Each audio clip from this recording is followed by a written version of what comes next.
Quando eu comecei a estudar o teatro grego, mais especificamente a comédia grega, eu fiquei com um pouco de receio, eu achei que ia ser um monte de piadas sem graça, datadas, que eu não ia conseguir rir com aquilo de jeito nenhum e não ia conseguir aprender nada. Quebrei a cara com isso, a gente fez algumas lives que foram muito divertidas, a gente riu pra caramba, vou deixar os links aqui na descrição. Se inscreva aqui nesse canal e se inscreva lá no outro também, o nosso canal principal, Universo Antares. Mas teve uma coisa que me chamou mais atenção, é o fato de que a comédia grega, ela não servia só para entreter o público ateniense. Na verdade, eu estava completamente enganado sobre isso. Eu descobri que pelo menos um desses caras, poxa, um comediógrafo de 2.500 anos atrás, talvez tenha feito algo que a gente possa chamar assim de revolucionário, que foi criar, talvez, o primeiro ensaio de crítica literária de todos os tempos. Talvez ele tenha criado isso que a gente chama de crítica literária hoje. E veja, eu estou falando de um comediógrafo, eu estou falando da comédia grega, de peças de teatro feitas para entreter o público ateniense. Esse cara especificamente foi o Aristófanes, que apesar de comediógrafo, não era nem de longe só um piadista, só um contador de piadas. Na verdade, uma das suas peças talvez tenha ajudado a condenar à morte ninguém menos que o Sócrates. Mas segura a onda aí que isso aí é papo para outro vídeo. Eu já fiz esse vídeo, está lá no nosso outro canal, também já é um terceiro canal. A gente começou essa série de canais menores para direcionar mais o nosso conteúdo, para não ficar muito bagunçado. Então, clique aqui na descrição, conheça esse outro canal que a gente começou, assista esse vídeo também sobre o Aristófanes versus Sócrates, que tá muito legal. Em todo caso, o Aristófanes ele foi um grande intelectual e um intelectual que, com muito humor, ele ousou analisar, dissecar e julgar também as obras de outros grandes poetas gregos da sua época. E ele fazia isso na frente de milhares de pessoas que assistiram às suas obras, às suas peças de teatro. E eu já vou falar quais são esses outros poetas, mas sabe qual foi o resultado disso? Nada menos do que uma obra-prima que influenciou Platão, Aristóteles e toda uma tradição crítica que veio depois dele. Neste canal a gente não vai fazer conteúdos de crítica literária, mas a gente precisa falar um pouquinho de crítica literária para você entender sobre Aristófanes, que também foi o primeiro teórico literário e talvez tenha escrito as primeiras coisas que a gente possa considerar como dicas de escrita. Então, se você quer entender a origem ou como nasceu a crítica literária e por que isso ainda importa pra gente hoje, fica aqui comigo até o final. E eu garanto que o que você vai descobrir sobre a peça As Rãs do Aristófanes vai mudar o que você pensa sobre a literatura antiga para sempre. Quem foi Aristófanes e por que ele importa?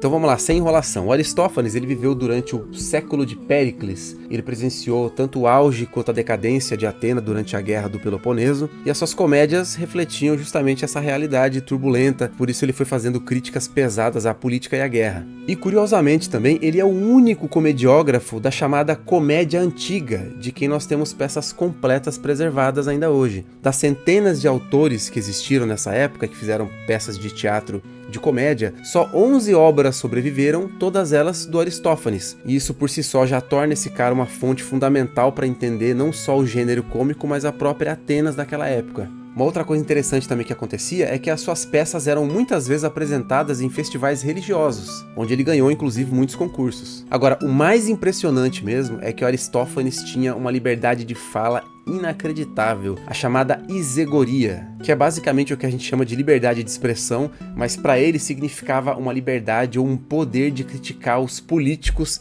sem ter nenhum problema. A gente já preparou também alguns vídeos relacionando o Aristófanes com os nossos tempos de hoje, né? Mas isso a gente vai fazer lá no outro canal, no Ponto Crítico. Os links vão estar aqui na descrição. E realmente, o Aristófanes chegava a citar nominalmente algumas pessoas muito influentes da sua época, que estavam lá na plateia assistindo inclusive as obras, e elas simplesmente não podiam interromper a peça. Então só com isso, começa a pensar no tamanho do poder e do espaço que o teatro cômico já ocupava na sociedade ateniense. As Rãs, o nascimento da crítica literária. Como é que um poeta cômico pode ser o primeiro crítico literário da história? E a resposta está na peça As Rãs do Aristófanes. A trama é genial. Dionísio, o rei do vinho, o rei das festas e também o rei do teatro, desce ao Hades com o seu escravo Xantias.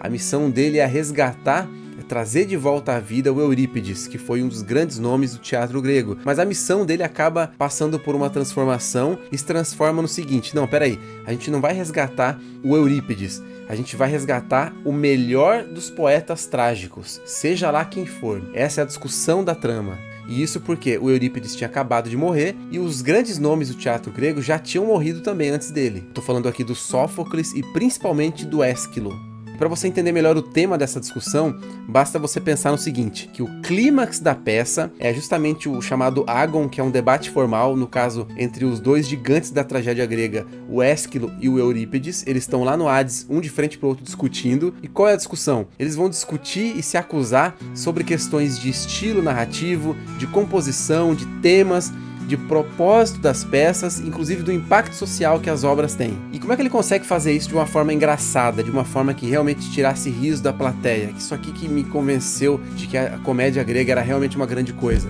A forma de julgar a qualidade poética é pesando os versos numa balança. É hilário, absurdo, mas profundamente genial, porque é aqui que ele começa a misturar crítica literária com teoria literária. O primeiro ensaio de teoria literária. Bom, é claro que a gente tem que levar em conta aqui que, como um comediógrafo, as opiniões, as críticas e as teorias que ele vai elaborar na peça são exageradas. Ele vai pegar o que ele realmente acha, mas ele vai dar uma exagerada para poder deixar aquilo um pouco mais engraçado, ele vai levar algumas coisas ao absurdo. E eu achei muito curioso como nessa cena da balança pesando os versos para julgar a qualidade das obras, os critérios foram com base em um léxico crítico muito próprio, muito sofisticado, que é o seguinte: primeiro eles vão analisar estilo elevado versus estilo vulgar, depois linguagem clara versus linguagem obscura, que faz bastante sentido, depois argumentos lógicos versus falsos silogismos, que é bem interessante também, e por fim, olha só, a função educativa da poesia. Com esse último item a gente já vê então que já havia essa discussão sobre a arte, que era a função do poeta na sociedade. As grandes epopeias de Homero já eram usadas quase como uma bíblia para aquele povo, já eram livros de formação para as pessoas, livros com papel civilizatório muito importante, mas em termos de registro histórico é aqui nessa peça do Aristófanes que surge a ideia finalmente do poeta como um didáscalos, um professor para os cidadãos. E a gente está falando de uma peça cômica, né? O mais legal aqui nessa discussão é que ela é feita justamente pelos próprios personagens, cada um defendendo o seu lado, ali o Ésquilo e o Eurípides, né?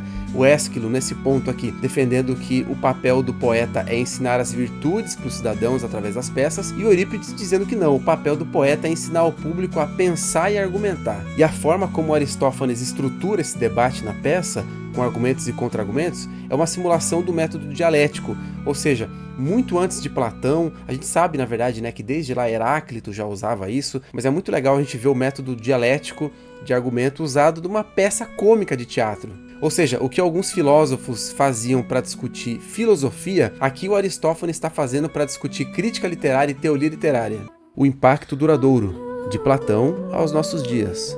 Se você nunca leu, nem nunca tinha ouvido falar sobre a peça As Rãs do Aristófanes, talvez não faça muito sentido para você pensar num impacto duradouro dessa peça até os nossos dias, mas tem vários motivos para isso, tá? E um dos motivos que faz com que a discussão na peça As Rãs seja considerada um momento crucial na história da crítica literária é que a distinção entre estilos e autores feitas ali pelo Aristófanes ressoa em textos posteriores de muito impacto, como por exemplo a Poética do Aristóteles e o Tratado sobre o Sublime de Longino. A gente vai trazer isso aqui pro canal também, tá? Então deixa seu like aqui, se inscreve para você não perder tudo que a gente vai trazer sobre esses monstros da teoria literária clássica. Mas mais do que isso, o Aristófanes ele não tem um brilho só porque ele ressoa nesses outros autores, e sim porque ele próprio ajudou a moldar a forma como a gente vê a literatura grega. Ele participou ativamente, por exemplo, da canonização da tríade trágica, né, do teatro grego, que são o Ésquilo, o Sófocles e o Eurípides, porque as únicas peças que sobreviveram da comédia grega foram essas do Aristófanes, em que em uma delas, justamente a peça As Rãs, é uma discussão sobre quem seria o melhor dos trágicos, e ela só traz 3 nomes: o Ésquilo, o Sófocles e o Eurípides, que são também os únicos trágicos gregos que a gente tem peças que sobreviveram.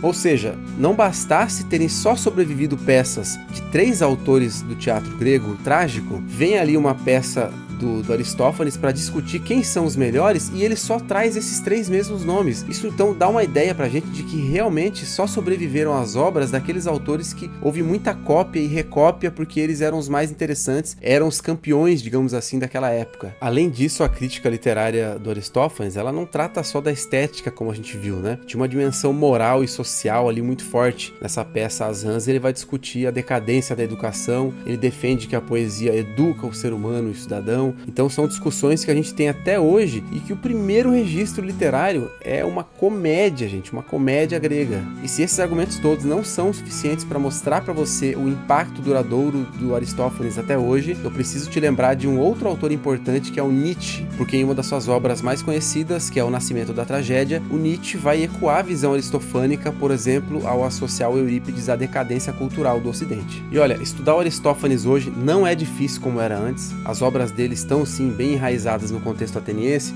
tanto as suas piadas quanto as referências políticas, com uma linguagem ali que você talvez não esteja muito acostumado, mas as traduções comentadas mais recentes deixaram a leitura não só mais acessível, elas deixaram também prazerosas de ler. Eu recomendo demais que você faça esse esforço, inclusive porque, na verdade, você vai se divertir bastante. Aristófanes é muito mais do que só um autor antigo, ele foi um artista genial, um crítico muito perspicaz que pensou sobre a própria arte e que vai te desafiar a pensar sobre o papel da literatura, do riso, da comédia e da própria educação na sociedade, por que não? Se você se interessou por essa figura tão fascinante, quer explorar mais, eu recomendo que você leia o PDF que a gente vai colocar aqui embaixo de As Rãs, essa peça maravilhosa do Aristófanes. Vai ser uma experiência única para você, engraçada e surpreendentemente intelectual, garanto para você. Mas e aí, curtiu o vídeo? Tem algum amigo que talvez se interessaria por esse tema? Mostra o vídeo para ele. A gente ainda vai ter mais 2 vídeos sobre Aristófanes, um especificamente sobre as teorias literárias e o outro só sobre dicas de escrita aristofânicas, e em breve a gente vai ter ainda Platão, Aristóteles, Longino, Horácio, que são os grandes nomes da teoria literária clássica. Isso só para começar, porque são os vídeos que já estão gravados até esse momento. Mas e você, conhece alguma outra obra clássica da teoria literária? Vamos continuar essa conversa, porque eu pretendo trazer todas essas obras aqui pro canal, então não esquece de deixar o like, de se inscrever aqui no canal para não perder os próximos conteúdos sobre literatura, filosofia e cultura clássica. Muito obrigado por assistir e até a próxima.